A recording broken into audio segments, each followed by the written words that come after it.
Bonjour, je m'appelle Yahya Moussa, un écrivain algérien, un dramaturge exactement.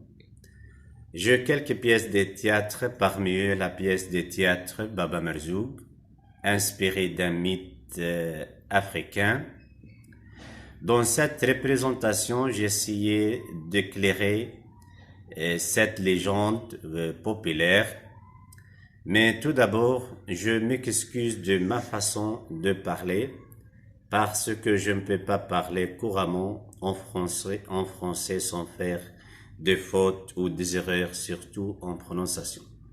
Je commence. Je prends comme un titre le mythe africain de l'esclavage et de l'immigration, ou Baba Merzoug et Boussadia. Mais j'ai choisi aussi un autre titre un peu philosophique ou littéraire, La dernière croyance sur Terre. J'ai commencé à écrire la pièce de théâtre Baba Merzoug depuis 12 ans maintenant. Ces événements sont inspirés d'un grand mythe africain inconnu surtout dans les domaines académiques. Mais je ne veux pas dire que ce mythe représente une lutte exceptionnelle, car il y a eu une résistance africaine contre la violence et la sauvagerie commerciale moderne, malgré ces outils précaires et rudimentaires. Je dis seulement que le mythe va changer notre vision vers l'histoire de l'esclavage en Amérique. Et aussi en face les phénomènes de l'immigration vers le nord. Historiquement, tout le monde sait que au XVIIIe siècle, la traite négrière a prospéré à cause de l'agriculture américaine. Et tout le monde sait également que les navires des Portugais et des Hollandais s'arrêtaient sur les côtes africaines pour transporter les jeunes Africains capturés vers l'Amérique, où ils vont travailler dans les fermes du coton et du maïs. Ce commerce a continué pendant des 100 ans, et tout simplement des centaines de milliers d'Africains capturés ont été transportés vers l'Europe et vers les États-Unis d'Amérique. D'ici commence le mythe que j'ai signalé au début, parce que cette vague aveugle de tout ce qui est humain a laissé derrière elle des milliers de victimes, pères et mères et frères, cherchant partout leurs enfants disparus. Le phénomène était comme une catastrophe naturelle, où chacun cherchait son salut personnel. Parmi ces gens-là, un homme ayant déjà perdu son fils, l'homme s'appelait Baba Merzoug, le père de Merzoug. Donc Merzoug, c'est le fils qui avait été capturé par les Blancs. Baba ou Boussadia, ou toujours commencer de Bou ou Abou, sont des termes arabes, signifient le père. Et ne sont pas venus arbitrairement comme ça parce qu'ils ont des histoires. Baba Merzoug, choqué, sombre dans la tristesse, mais comme il était chanteur et poète, il commence à décrire sa douleur dans ses chansons plaintives et descriptives. Après plusieurs années de tristesse, Baba Merzoug décide de s'orienter vers le nord pour récupérer son fils, parce qu'il sait que les Blancs habitent le nord. Les Blancs qui ont volé son fils, pour lui c'est impossible d'attendre plus que ça, sans ne rien faire. Dans la mémoire commune des Africains, les Blancs se trouvent dans le nord. Cette vérité peut être connue par des contacts réels. Baba Merzoug quitte donc son village vers le nord où il va traverser les grands déserts avec son bouc maigre, comme dit le mythe. Ce voyage va être considéré comme la première immigration causée par les Européens ou causée par les interventions étrangères modernes.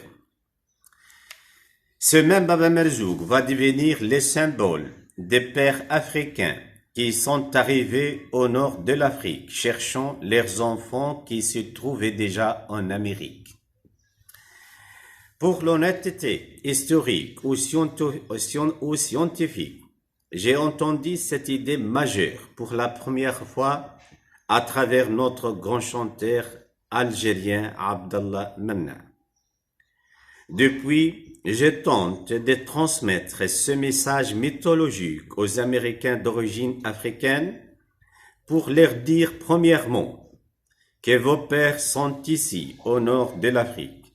Et deuxièmement, je vais transmettre une réponse à Kunta Kinte, personnage principal des feuilletons américains à Racine, pour l'informer que son père mythologique n'est pas resté à sa place, mais il a fait l'impossible pour le retrouver et le récupérer.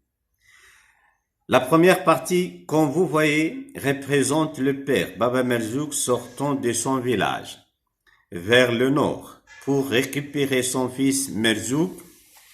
Dans la deuxième partie, on va trouver Boussaadiya, les personnages compliqués du mythe qui avait perdu sa fillette Saadiya en Afrique, et qui est victime aussi de l'esclavage commis par les Européens au sud du Sahara. Mais Boussaadiya est un roi, et malgré sa fortune et sa puissance parmi son peuple, il a perdu toute joie de la vie sans sa fille Saadiya. Et dans ses douleurs continues, comme beaucoup de gens, il a écouté les chansons tristes de Baba Merzoug et décide de chercher ses grands chanteurs.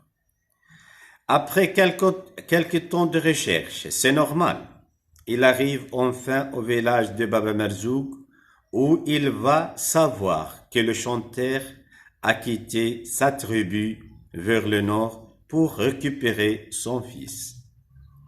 Boussaadiya aussi prend la décision de suivre ce malheureux chanteur, mais il prend la décision d'une manière royale cette fois-ci. D'abord, il doit accélérer la marche pour rejoindre son compagnon. Son compagnon, il avait le même objectif. Dans le meilleur délai, parce qu'il fallait voir le visage du père pour pouvoir chercher le fils. Nous allons découvrir maintenant que le visage devient au centre de la stratégie de la récupération. Donc, nous avons maintenant une stratégie qui se base sur l'idée de la ressemblance entre père et fils. Mais le problème, c'est que le père ne peut pas connaître la ressemblance avec son fils. Donc, c'est obligé de trouver une autre personne pour distinguer les deux. Et tant que le père ne peut pas connaître leurs propres enfants au fil du temps, ils vont trouver que le changement de rôle sera plus utile pour eux. Évidemment, c'est un défi contre la nature humaine, mais il représente au même temps un fusionnement à leur destin commun. Chacun doit chercher l'enfant de l'autre. Ici le paradoxe, mais quel paradoxe!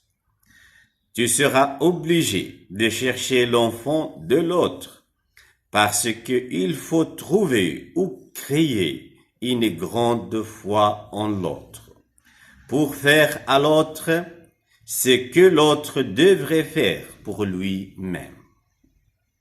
C'est la foi en l'autre qui nous sauve.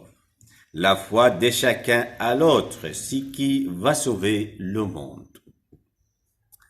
De ma part, Ça, ce que je comprends dans cette légende, c'est le principe humain moderne qui est déjà trouvé dans notre passé.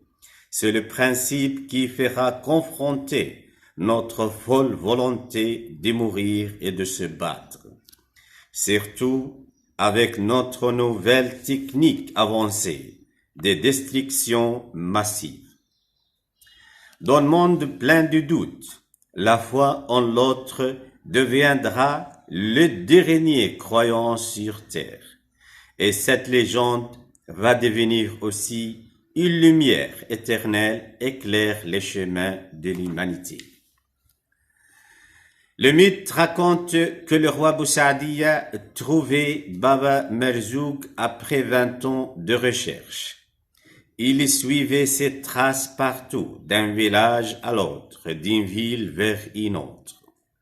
Après 20 ans, ils se rencontrent, les deux pères se rencontrent et chacun d'eux commençait à regarder dans le visage de l'autre.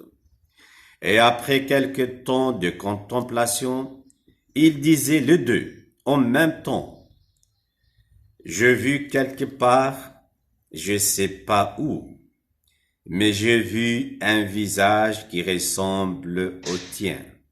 Ou je ne sais pas, mais je suis sûr que j'ai vu un visage comme ton visage.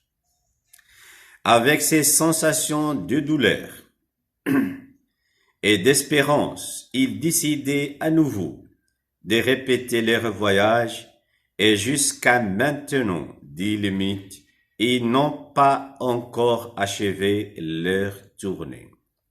Chaque année au printemps, tous les Africains des régions proches se rencontrent et forment deux cercles de danse dans un large terrain où chaque danseur doit regarder longuement dans le visage des autres en imitant les gestes de leur père. Et avec les rythmes de la musique, ils se déplacent pour se rencontrer face à face l'un après l'autre. Comme ça, ils se déplacent dans le cercle.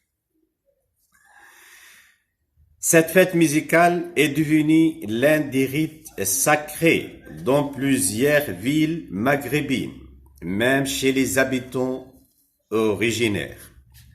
Je recommande aux associations et aux autorités locales de faire un statut au centre de la ville de l'Ouad pour célébrer la mémoire des Baba Merzoug et des Bousaadi.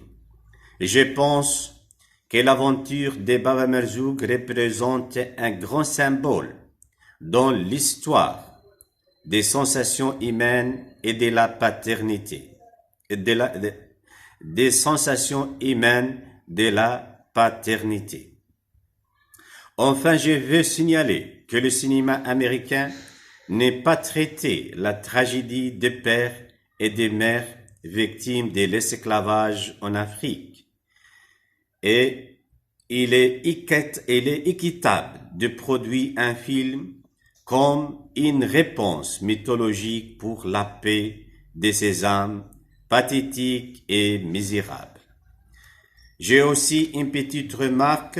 La légende ne porte aucune accusation à aucune partie particulière.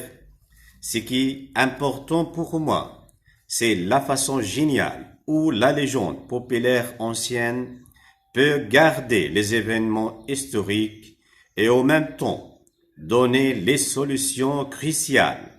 C'est ce que je veux dire dans cette présentation. Et merci.